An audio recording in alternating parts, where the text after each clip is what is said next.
ជំរាបសួរបងប្អូនអរគ្នាវិលជួបគ្នាសារជាថ្មីម្ដងទៀតហើយជាមួយនឹង Mobile Style ហើយថ្ងៃនេះ Mobile Style នឹងលើកយកនៅ tweak ចំនួន10ដែលអាចអនុញ្ញាតឲ្យយើងធ្វើការលេង style iPhone X, XS, XS Max ឬក៏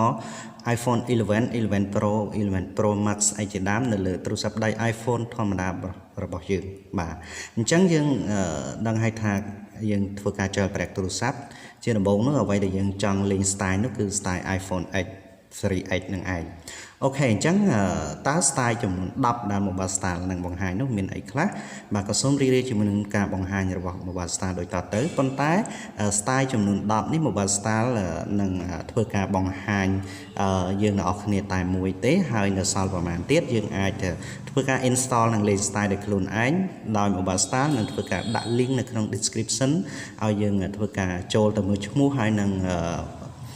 source ដើម្បីយើងធ្វើការ add ហើយនឹងធ្វើការ install ដើម្បីលេង style ទៅលើទូរស័ព្ទដៃ iPhone របស់យើងដែលបានធ្វើការ jailbreak ហើយនោះឯង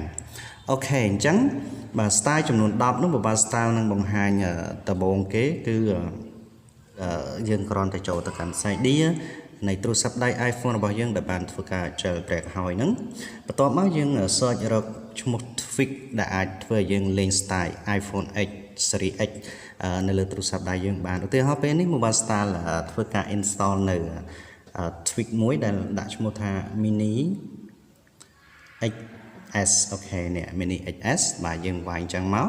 បន្ទាប់មកយើងធ្វើការចុចលើវាបន្ទាប់មកយើងធ្វើការ install វាអូខេអញ្ចឹងអ្នកនរគ្នា Mobile Style បញ្ជាក់ផងដែរថាមុនយើងធ្វើការ install tweak ណាមួយទៅលើទូរស័ព្ទដៃ iPhone របស់យើងអ្នកនរគ្នាត្រូវតែមើលនៅប្រភេទ version ដែល tweak និង support ជាមួយនឹងទូរស័ព្ទដៃរបស់យើងបាទអញ្ចឹងគេមានដាក់ហើយបាទអញ្ចឹង tweak នេះគឺ support ជាមួយនឹង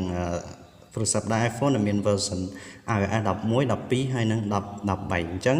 យើងមើល iOS របស់យើងវា support ជាមួយរបស់យើងដែរឬអត់គឺមើលឲ្យបានច្បាស់ជៀសវាងនៅការ install ទៅវាប្រើមិនកាត់ឬក៏វាធ្វើឲ្យទូរស័ព្ទដៃ iPhone របស់យើងហ្នឹងវាទៅជាគាំងដោយសារវាមិន support ជាមួយនឹង tweak ហ្នឹងអូខេ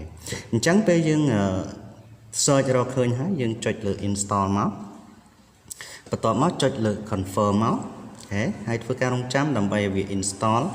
ចូលទៅក្នុងទូរស័ព្ទដៃរបស់យើងអូខេអញ្ចឹងពេលវា install រួចរាល់ហើយវាទា restart Springboard បាទអញ្ចឹងយើងចុចយក restart Springboard មកហើយធ្វើការរងចាំដើម្បីឲ្យវាដំណើរការអូខេអញ្ចឹងពេលវា install រួចរាល់ហើយវានឹងដំណើរការលើទូរស័ព្ទដៃ iPhone របស់យើងនឹងឯងអូខេបើសិនជាវាមិនទាន់ដំណើរការទេយើងអាចចូលទៅកាន់ setting ដើម្បីធ្វើការកំណត់នៅមុខងាររបស់វាបាទឧទាហរណ៍ខ្ញុំចូលមកកាន់ setting ហើយរក Mini XS ហ្នឹងមកចូលមកបើក enable វាបាទកន្លែង gesture style នេះយើងយក default gesture ឬក៏ series gesture អីចឹងណាយើងយក default ចឹងទៅហើយបន្ទាប់មកកន្លែងcontrol center gesture នេះយើងអាចធ្វើការកំណត់វាយើងអូសពីឆ្វេងក៏បានអូសពីស្ដាំក៏បានអញ្ចឹង Mobile Style យកពីខាងស្ដាំអញ្ចឹងចុះហើយបន្ទាប់មកកន្លែង status bar នេះយើងយក default អញ្ចឹងទៅ home bar យើងយក lock screen and home screen អញ្ចឹងទៅដើម្បីឲ្យវាដំណើរការមើលទៅដូច iPhone X បាទ camera and flash នេះយើងបើកវាមកដើម្បីឲ្យវាមាននៅលើ lock screen របស់វាហើយ rounded corner នេះយើងអាចបិទវាក៏បានឬក៏បើកដោយ Mobile Style អញ្ចឹងយក15ទៅដើម្បីឲ្យជ្រុងរបស់វាហ្នឹងវារាងមូលអូខេហើយ keyboard នេះមិនបាច់បើកទេ button X នេះបើសិនជាយើងចង់បើកក៏បើកទៅណាដើម្បីឲ្យវាមានសញ្ញា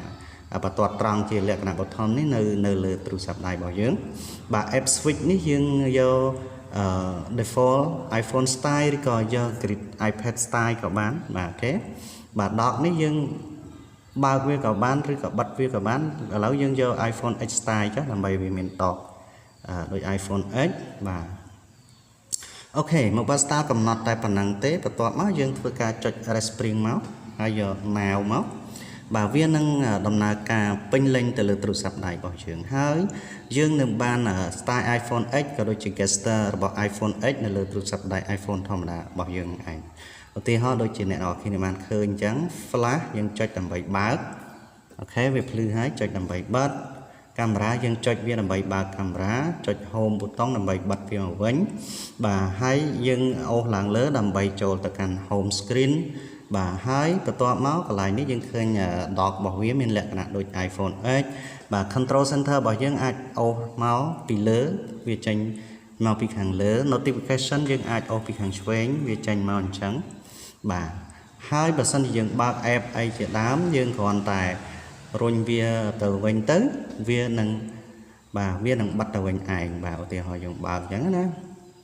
បាទហើយរុញវាទៅវិញវានឹងបិទទៅវិញឯងយើងអាចអូសពីកណ្ដាលចេះនៅយូរដើម្បីចូលទៅកាន់ multitasking របស់វា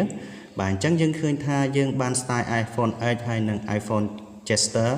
នៅលើទូរស័ព្ទដៃ iPhone ធម្មតារបស់យើងបាទយ៉ាងស្រស់ស្អាតដូចនេះឯងអូខេអញ្ចឹងនៅសល់ style ចំនួន9ទៀតយើងអាចសាកល្បងដោយខ្លួនឯងហើយនឹងមើលទៅលើ